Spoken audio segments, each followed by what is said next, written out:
Well, here it is, the 27th day of July.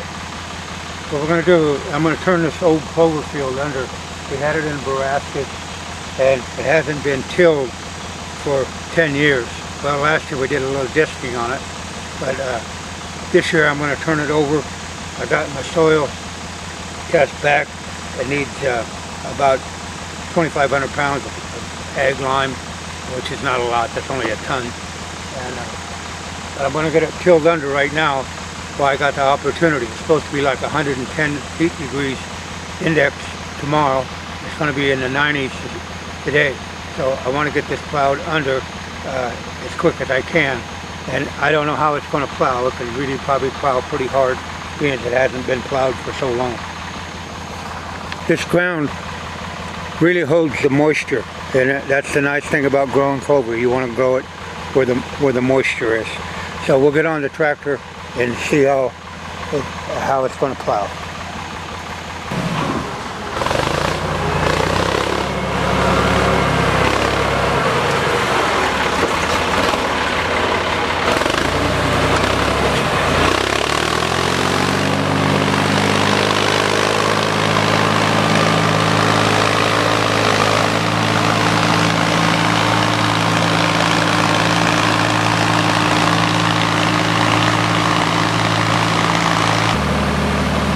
Turning over super good. Beautiful black dirt. The reason I'm doing this is I want to get it filled up and make that seed bed. And like I said, this hasn't been tilled this extensive in 10 years.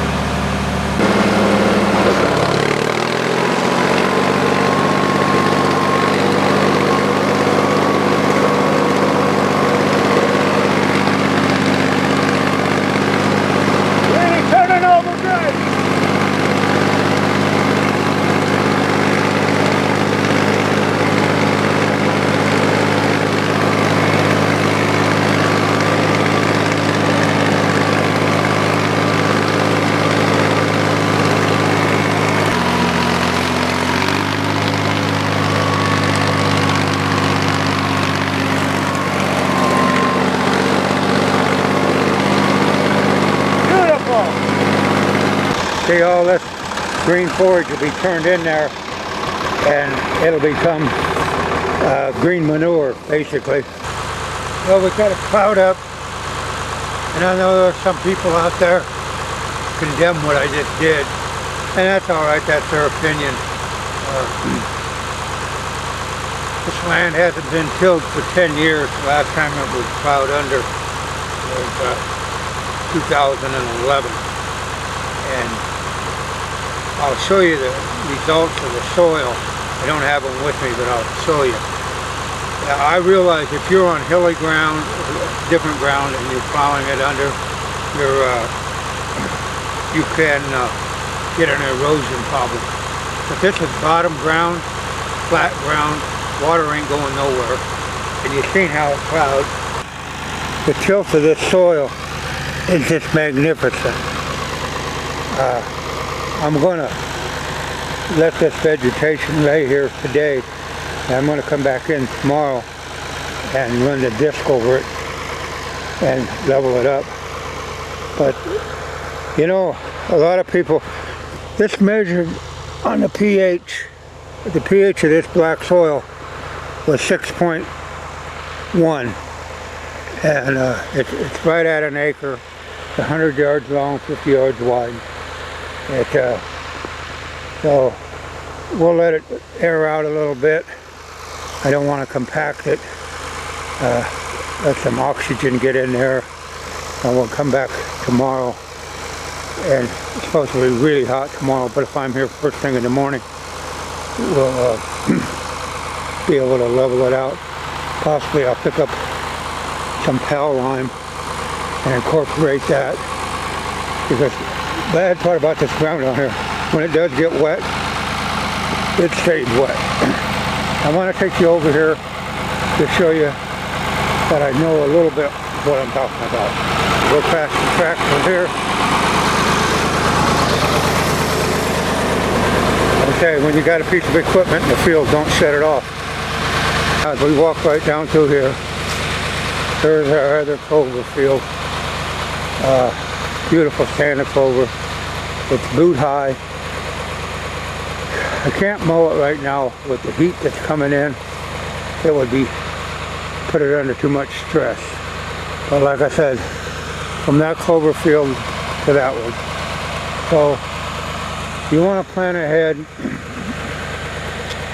This is a couple years old, and but like I said, this one up here was the inaugural clover plot, and it served its time, and it did a good job.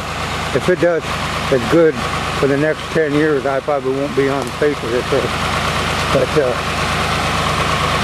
yeah, I'd like to make one thing clear, and I know this for a fact. I hear all what's the premium food plot and all that. The number one food plot that you can plant, the number one plant, is Imperial Whitetail Clover or Imperial Fusion. That's with chicory mix. I don't care what any of the experts say. That clover will be drawing wildlife of all kinds, and deer especially, for 365 days out of the year, and you don't have to till the soil on an annual basis or put extra herbicide on it. You mow it, keep the weeds under control, you'll have the number one food source in your area. So all the trickery and all the celebrities, my teeth ain't white, but my facts are straight. Whitetail Institute clover, hands down, saves you a lot of time and a lot of money at the end of the day. Well, that's it from down here, turning the old clover field under. Alright, here it is, 28th day of July. It's going to get dangerously hot today, so I'm going to start cranking this fertilizer on. This is the Whitetail Institute test, and pretty simple. You can see right here all my numbers are pretty good, but it had a 6.1 and the 6.1 pH, and they wanted to raise up to 7, and they recommended 2,500 pounds of ag lime. Well, you break that down, for every tenth you apply between 80 and 100 pounds of pelletized lime, and down here that's what I'm putting on. Now I got my suit on because I don't want that lime sticking to them, because I'm going to crank it on, and I'm going to crank on right at 1,000 pounds. So I don't want that to be sticking to me. Now you can see I dispersed the bundles out. Those are 50-pound bags, so I don't have to walk back and forth as much. So I get in an area, all I got to do is grab them, open them up and go, instead of carrying them clear down to that end and then running out and then coming clear back up here. So that saves a lot of walking. But if I had it to do over again, I definitely would have put it on before I plowed, because it's going to be some tough walking. But I'm not going to waste any more to do on the to-do list.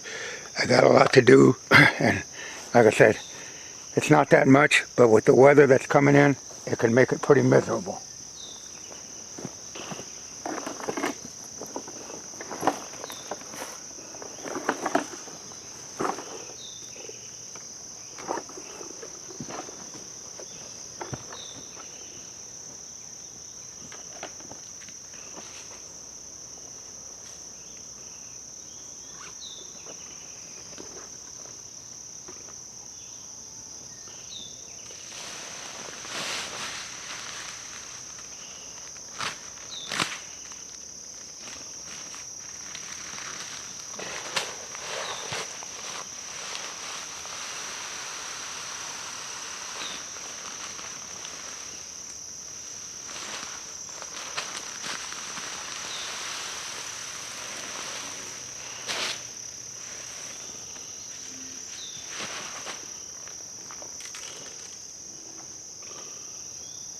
I improvised this little basketball hoop to keep these bags open. This lime's not as critical of spilling it on the ground as what fertilizer is, which will burn the ground. But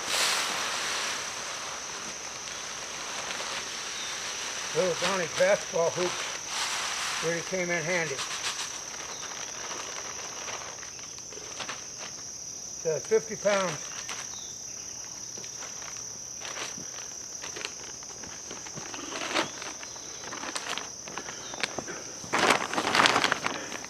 This is what we're spreading, 50-pound bag, and so let's get to cranking it on.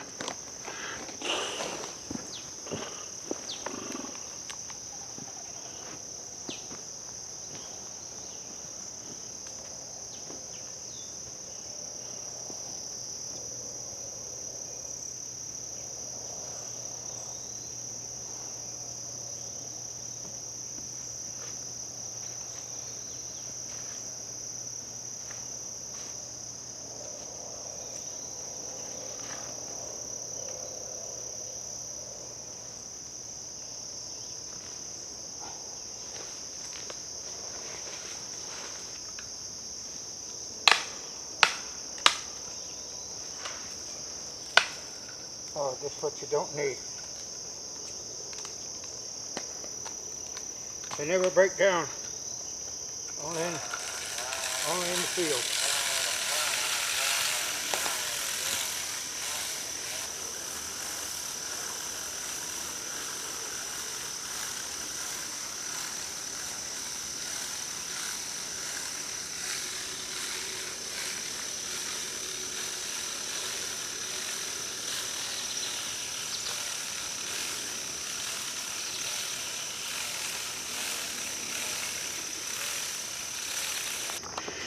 Gotta get that respirator on. I hate breathing that dust.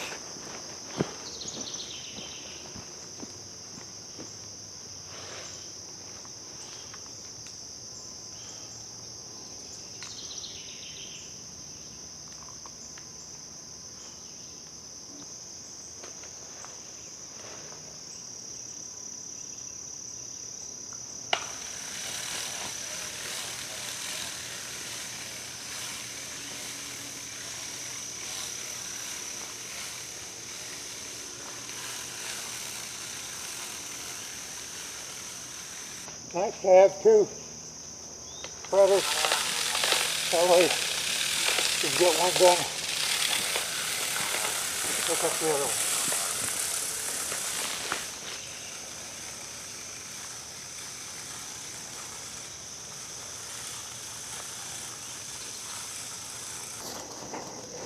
Makes it nice to have the loading stations. That way all you got to do is reload. You don't have to walk from East Jordan back and forth. Yeah, I had to take all my goggles off because I kept steaming up. But I left the respirator on, and because that dust, you're right in it.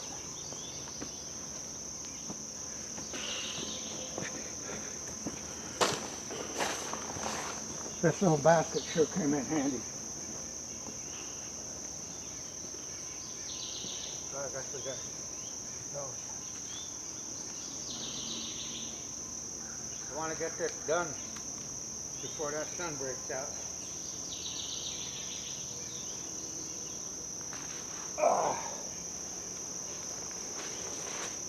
There ain't gonna be no place to be.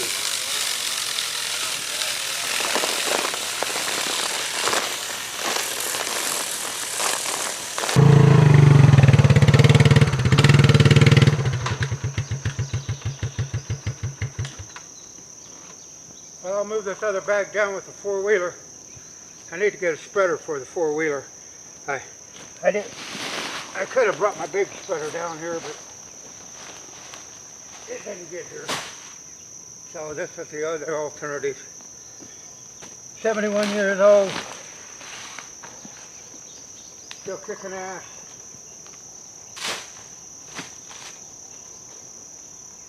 Like I told a subscriber of mine, an inch is a cinch. You can do a mile with a smile. And every bag you empty is one less that you got to spread. So we'll ride on down there and get the rest of that spread.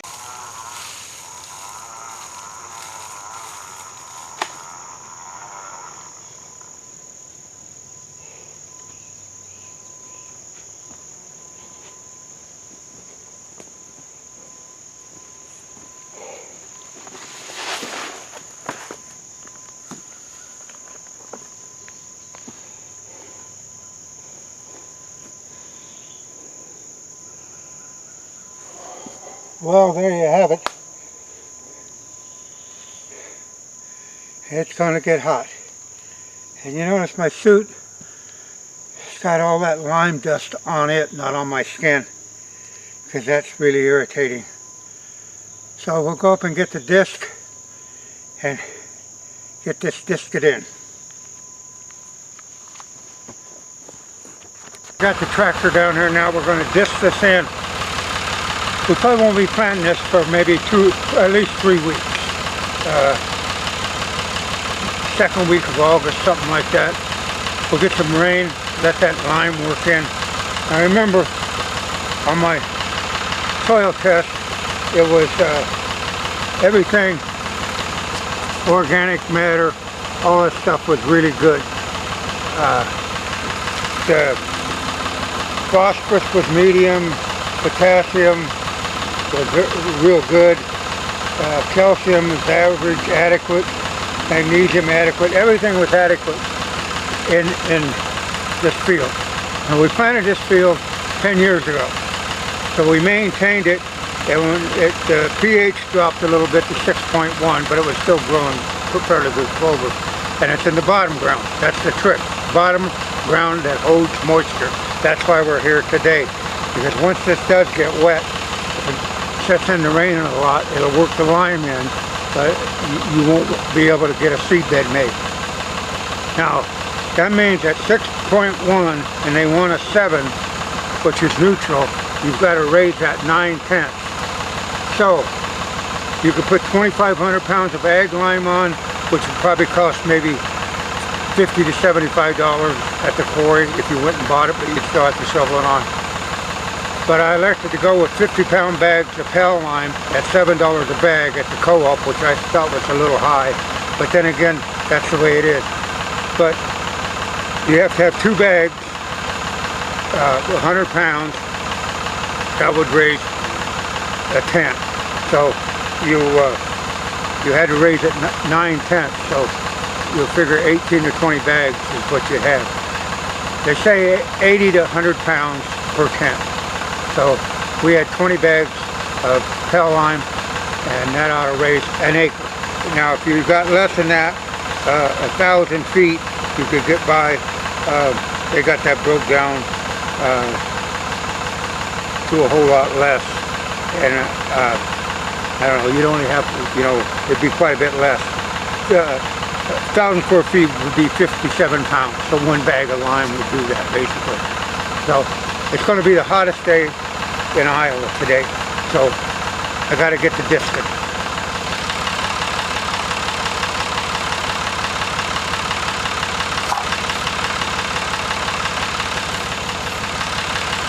And this is what this will do. This will incorporate that, plus knock that green stuff out, set it back, and we didn't use no herbicides on this to burn it down. So we plowed it up. That way I know I can get that lime way deep instead of plowing it in. So let's get rocking and rolling with the disc. Now I want to show you this seed bed before we disc it.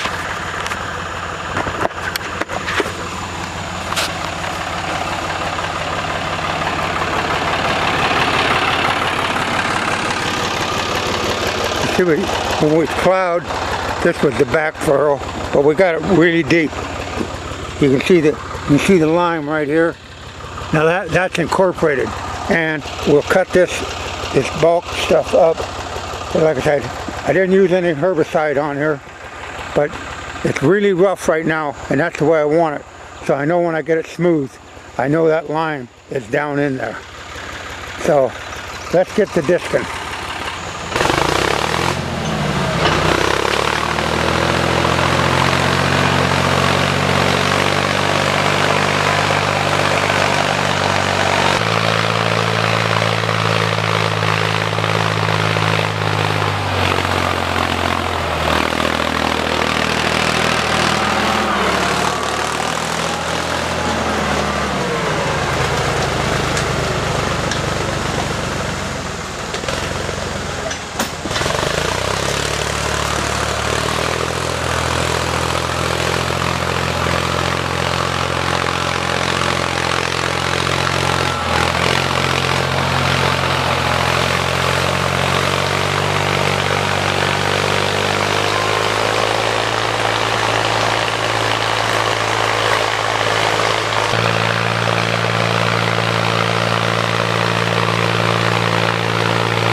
Turning it in.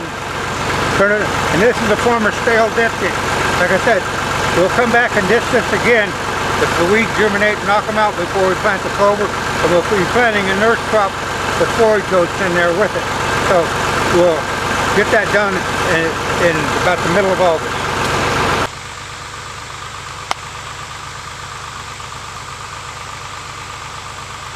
Well, we got it all disced in. Now we'll let the rain settle it out. You notice we got all those ridges and all those big clods knocked down and all that green residue chopped up real minimal. And now the lime is incorporated. And you know, in 10 years, little Donnie will be going on 16. 10 years I'll be 81 if I'm still around. But my little man might be down here hunting on this what Grandpa planted in 2021. Because if you take care of your perennials, especially your Whitetail Institute Clover or Fusion, either way you want to go. Fusion's just got a blend of chicory in it. The Clover, I don't know how many bucks have been on this field. This tree right here, this particular limb right here, this is a territorial Grand Central Station looking branch, and I gotta be real careful that I don't break that. I don't know how many bucks have came here and raked their horns in that oak leaf tree. It's quite a deal to watch that. And the turkey, just tremendous foot drawing power. And this is a secluded place too, so it's not out in the open. You want to put your food plots in secluded places. Now, there's a hazelnut tree down here, right on the edge. Well, it's a banner year for hazelnuts. But make sure, if you're going to do food plots and you're serious, it takes serious time. And anything worth doing is worth doing right. Or if you just do it half-assed and expect grandiose results, you're the wrong kind of person to be watching my channel. So that's it from the non-typical on prepping the perennial clover plot. July 28th, 2021.